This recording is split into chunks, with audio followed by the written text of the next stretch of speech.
Setelah kekalahan Amerika di Greenland, Israel tidak tinggal diam. Israel mengerahkan pasukan dan alat tempur terkuatnya ke daratan Greenland untuk membantu sekutu kesayangannya itu. Bagaimana pasukan aliansi Kopassus dan NATO menghadapinya? Apakah pertempuran di tanah es ini akan memantik Perang Dunia Ketiga? Jangan lupa like video ini, subscribe channel Naskah Kejuang, nyalakan loncengnya, dan tulis di komentar kalian berasal dari mana. Jangan di-skip, tonton sampai selesai. Karena dari cerita ini, Anda akan tahu bahwa setelah Perang Dunia Ketiga terpicu, mungkin saja kita tidak bisa berjumpa lagi. Kekalahan Amerika di Greenland tidak pernah benar-benar diterima sebagai akhir. Di balik pernyataan resmi yang terdengar menenangkan, Washington justru bergerak dengan amarah terpendam. Kekalahan itu dianggap bukan sekedar kegagalan militer, melainkan penghinaan strategis yang disiarkan ke seluruh dunia. Di ruang-ruang tertutup, para perencana perang menyimpulkan satu hal, konflik ini harus dimenangkan, apapun harganya. Dalam hitungan hari, jalur diplomasi rahasia dibuka. Israel menjadi mitra yang paling siap dan paling berpengalaman. Tanpa pengumuman besar, pesawat-pesawat angkut berat mulai bergerak melintasi Atlantik Utara. Unit elit Israel diterjunkan dengan perlengkapan tempur generasi terbaru, membawa sistem drone otonom, perang cyber ofensif, dan senjata presisi yang dirancang untuk medan ekstrim. Dunia belum sepenuhnya sadar, tetapi keseimbangan kekuatan di Greenland telah berubah. Sinyal-sinyal awal segera terdeteksi. Satelit NATO menangkap peningkatan lalu lintas udara dan gangguan komunikasi yang tidak biasa. Kapal selam Amerika kembali muncul di perairan dingin, sementara sistem radar diaktifkan pada mode siaga penuh. Media internasional mulai berspekulasi, memicu ketegangan pasar dan kepanikan politik. Para analis menyebutnya sebagai gelombang kedua yang jauh lebih berbahaya. Di lapangan, sisa-sisa pertempuran sebelumnya masih membekas. Parit beku, bangkai kendaraan, dan pangkalan sementara menjadi saksi bisu bahwa perang belum benar-benar pergi.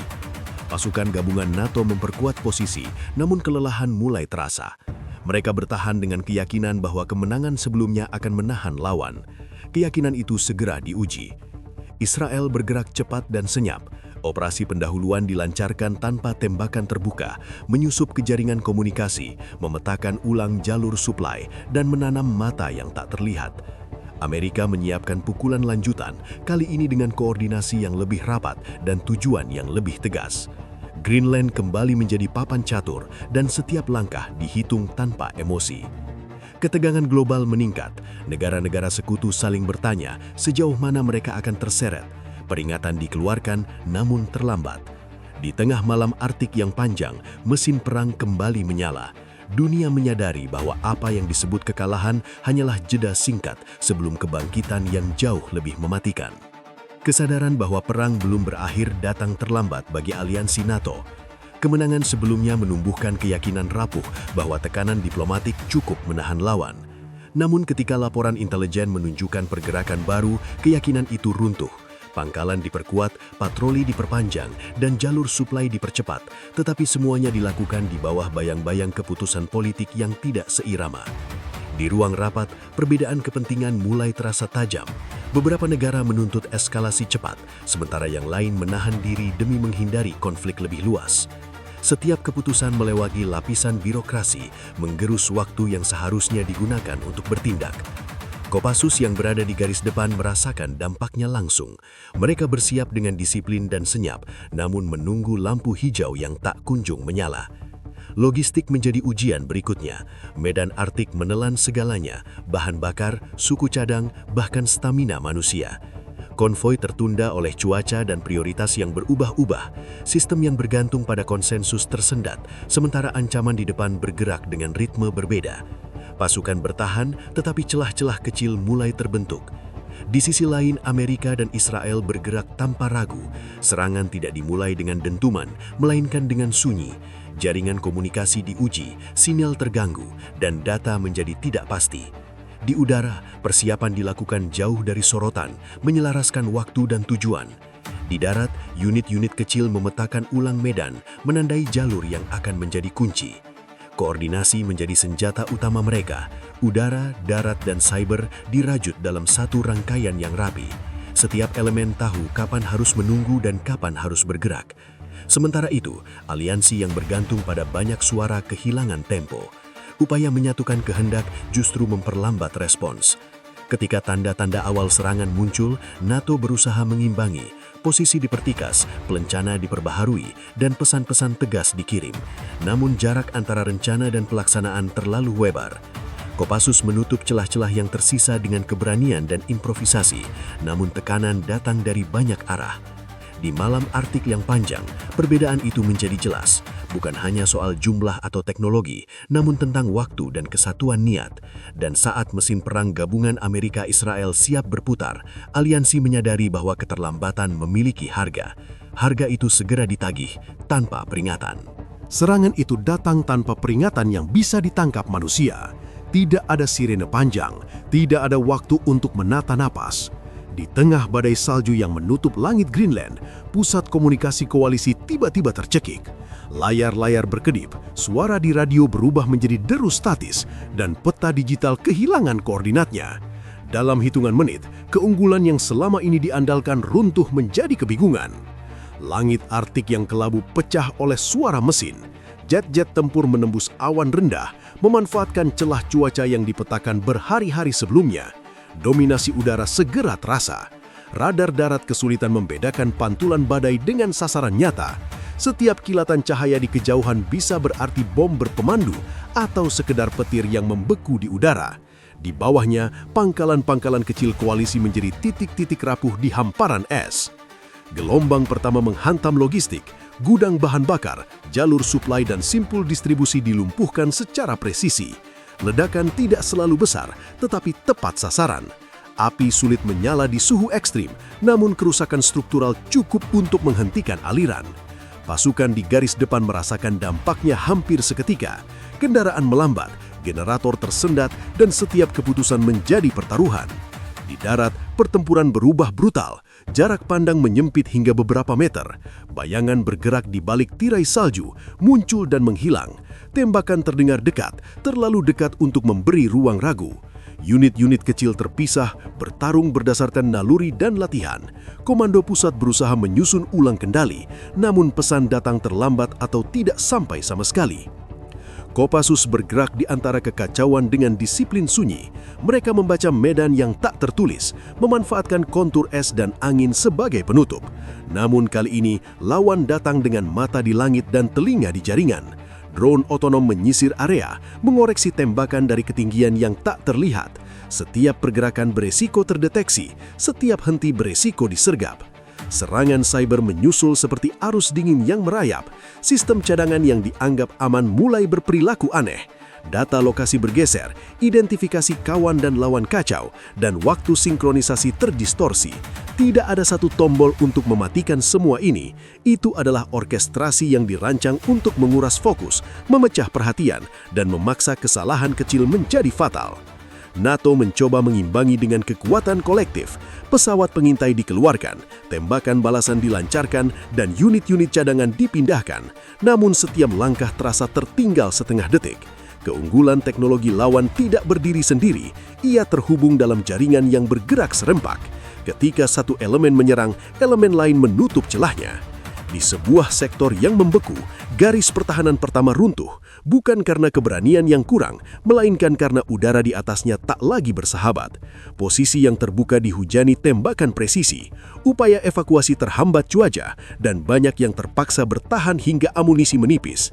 Salju menutupi jejak, tetapi juga menutupi luka.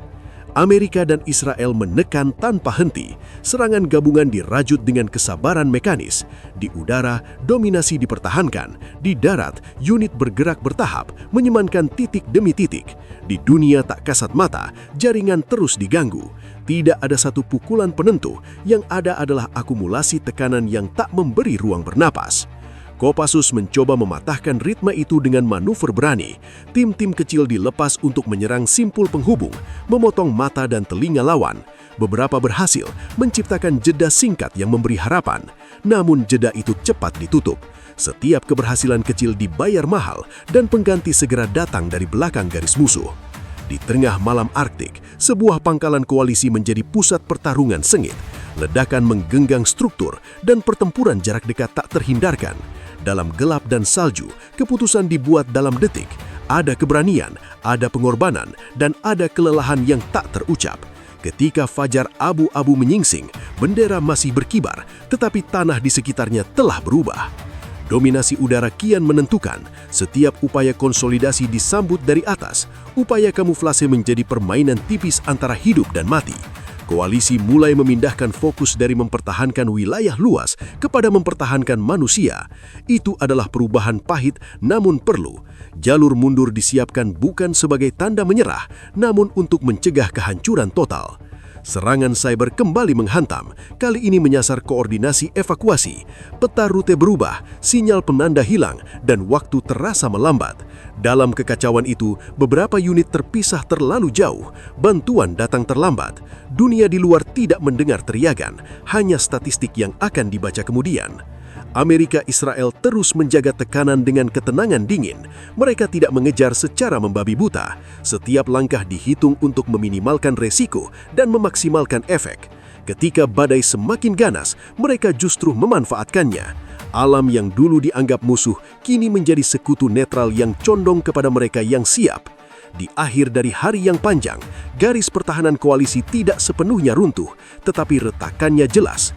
Banyak posisi ditinggalkan untuk menyelamatkan nyawa. Keunggulan teknologi dan dominasi udara telah mengubah dinamika. Ini bukan lagi soal siapa yang paling berani, melainkan siapa yang paling siap menyatukan semua dimensi perang. Malam kembali turun, lebih dingin dan lebih sunyi. Di kejauhan, cahaya mesin perang masih bergerak. Koalisi bertahan dengan sisa kekuatan dan tekad, sementara lawan menata formasi untuk dorongan berikutnya. Di tanah es, badai besi belum reda. Ia baru saja menemukan ritmenya dan dunia menunggu babak selanjutnya dengan napas tertahan.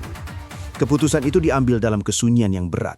Di tengah retakan garis pertahanan dan tekanan yang tak henti, Kopassus memilih jalan paling berbahaya. Bukan untuk menang besar, melainkan untuk membuka ruang bernafas bagi koalisi yang tersisa. Operasi Senyap dirancang dengan tujuan sederhana namun nyaris mustahil, memukul simpul kendali lawan cukup keras agar ritme serangan mereka terputus.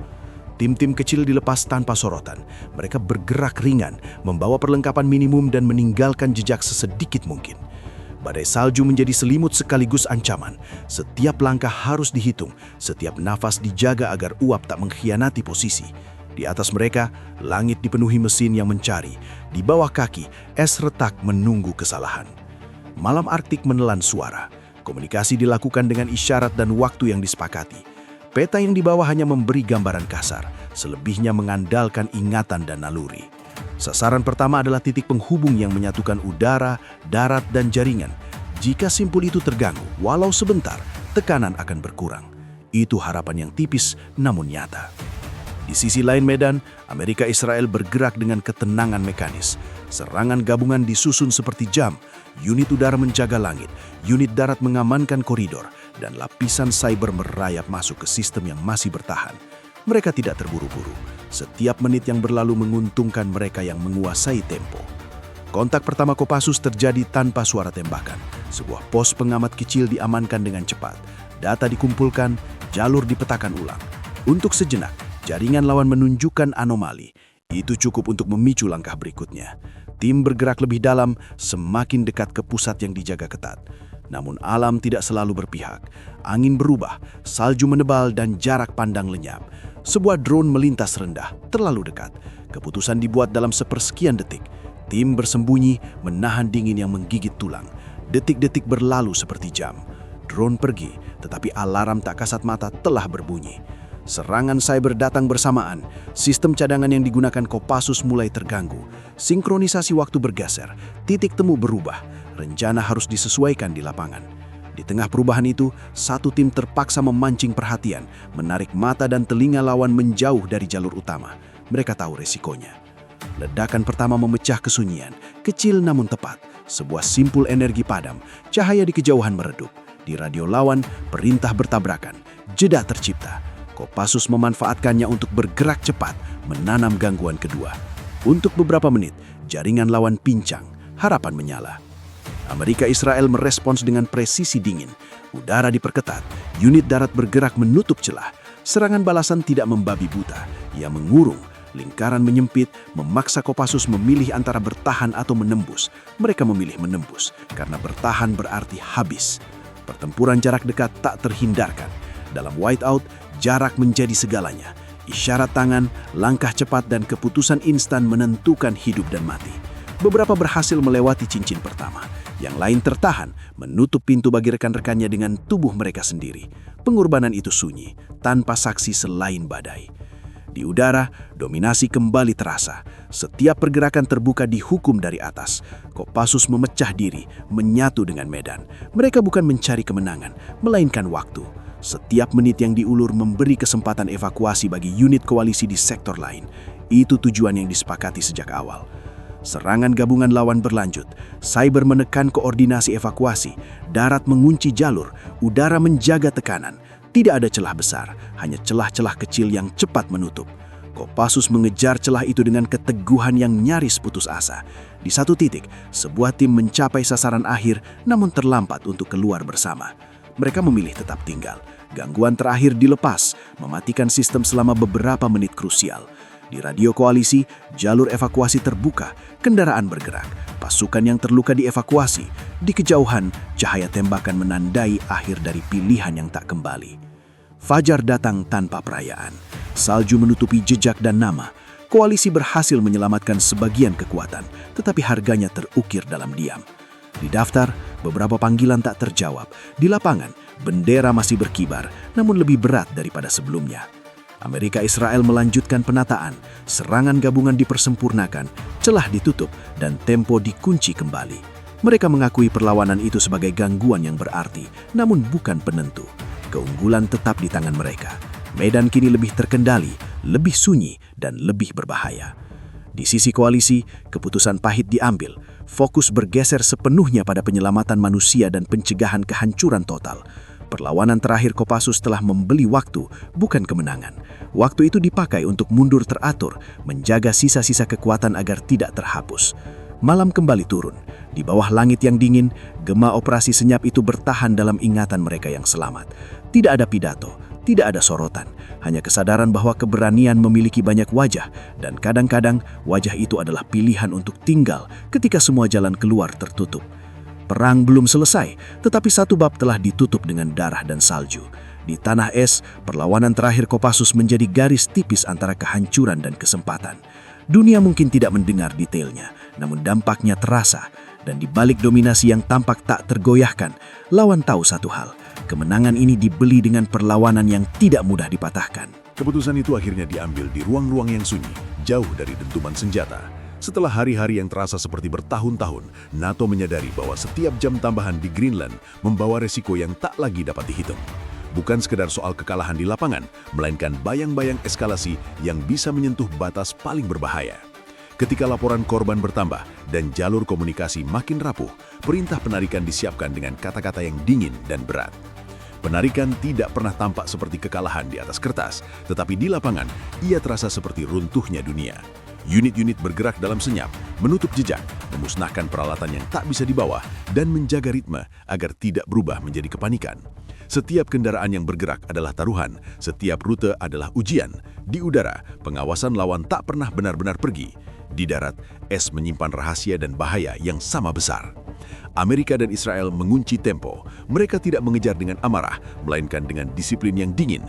Koridor dikendalikan, udara dijaga, dan jaringan disisir untuk memastikan tidak ada celah besar yang tersisa. Serangan gabungan tetap berjalan, bukan untuk menghancurkan yang mundur, melainkan untuk memastikan penguasaan penuh atas ruang. Greenland, satu sektor demi satu, jatuh ke dalam kendali militer yang terstruktur dan ketat.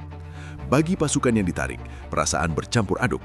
Ada kelegaan karena selamat, ada kemarahan yang tak menemukan sasaran, dan ada duka yang tak sempat diucapkan. Nama-nama yang hilang menggantung di udara, menuntut diingat tanpa bisa dipeluk.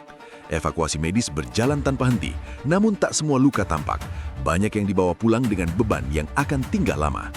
Ketika garis terakhir ditinggalkan, tidak ada sorak-sorai, hanya radio yang senyap dan pandangan terakhir ke hamparan es yang kini terasa asing. Di belakang, bendera-bendera diganti dengan tanda-tanda kendali baru. Pangkalan disusun ulang, rute patroli diperbaharui, dan sistem pengawasan dipasang lebih rapat. Greenland berubah dari medan sengketa menjadi wilayah yang dikunci. Penguasaan itu diumumkan dengan bahasa yang terukur. Pernyataan resmi menekankan stabilitas dan keamanan, sementara dunia membaca di antara baris. Pasar bereaksi cepat, diplomasi terguncang, dan ruang-ruang parlemen dipenuhi perdebatan yang pahit. Tidak ada yang menyangkal fakta di lapangan. Peta kekuatan telah bergeser, dan pergeseran itu terjadi di tempat yang selama ini dianggap pinggiran. Di ibu kota Eropa, malam-malam panjang dimulai. Aliansi menilai ulang komitmen, kemampuan, dan batas-batas yang selama ini dianggap kokoh. Pertanyaan-pertanyaan lama kembali muncul dengan wajah baru. Sejauh mana kesiapan kolektif? Apa arti kedaulatan di era dominasi multidomain? Dan berapa harga yang bersedia dibayar untuk mempertahankannya? Di Indonesia, kabar itu diterima dengan hening. Nama-nama yang tidak kembali dibacakan tanpa gema. Tidak ada parade, tidak ada pidato kemenangan, hanya penghormatan yang tenang dan janji untuk tidak melupakan. Bagi mereka yang bertugas, makna pengorbanan tidak diukur oleh hasil akhir, melainkan oleh pilihan-pilihan yang dibuat saat semua jalan tertutup. Amerika dan Israel mempercepat konsolidasi, sistem pertahanan berlapis dipasang, logistik dipusatkan, dan jalur udara dikendalikan. Kehadiran militer menjadi fakta sehari-hari, menata ulang ritme hidup di sekitar pangkalan-pangkalan. Di laut, patroli diperluas. Di udara, jadwal penerbangan diatur ulang. Di dunia digital, jaringan dijaga dengan ketat. Reaksi global terbelah. Sebagian memilih keheningan pragmatis, sebagian mengecam dengan kata-kata yang keras namun aman. Dewan-dewan internasional mengeluarkan resolusi yang berakhir pada catatan kaki. Tidak ada konsensus, hanya garis-garis yang makin jelas. Negara-negara kecil mencatat dengan cermat, mempelajari pelajaran yang pahit tentang waktu, kesatuan, dan kesiapan. Di Greenland sendiri, hari-hari berjalan dengan ketegangan yang tertata. Kehadiran asing terasa di setiap sudut, dari pos pemeriksaan hingga langit yang tak pernah benar-benar kosong.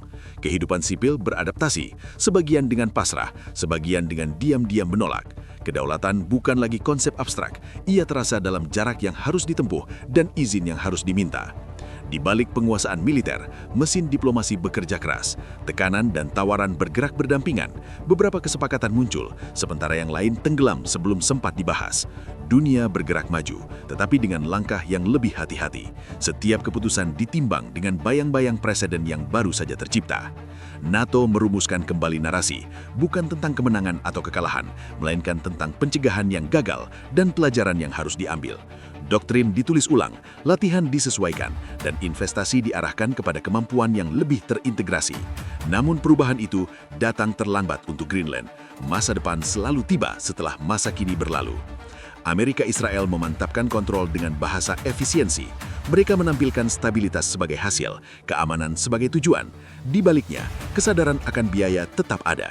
Setiap penguasaan memerlukan pemeliharaan, setiap dominasi memerlukan kewaspadaan. Tidak ada kemenangan yang gratis, hanya pembayaran yang ditunda. Bagi mereka yang pernah bertempur di tanah es, kenangan itu tidak pudar. Bau melegal, suara angin, dan cahaya yang memantul di salju kembali di malam-malam tertentu. Tidak semua cerita akan diceritakan, tidak semua detail akan dicatat, namun garis besar akan bertahan. Sebuah perlawanan yang membeli waktu, sebuah penarikan yang menyelamatkan dunia dari jurang yang lebih dalam. Media bergerak ke topik lain, seperti selalu, tetapi dampaknya menetap. Negara-negara menyesuaikan sikap, aliansi diuji, dan publik belajar kembali bahwa peta tidak statis. Di ruang kelas dan ruang rapat, Greenland menjadi studi kasus, bukan tentang tempatnya, melainkan tentang maknanya.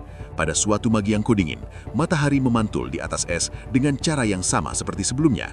Alam tidak berubah, hanya manusia yang menata ulang kehadirannya. Di kejauhan, mesin berdengung, tanda bahwa kendali dijaga. Di dekat, kehidupan berusaha berjalan, mencari celah di antara aturan.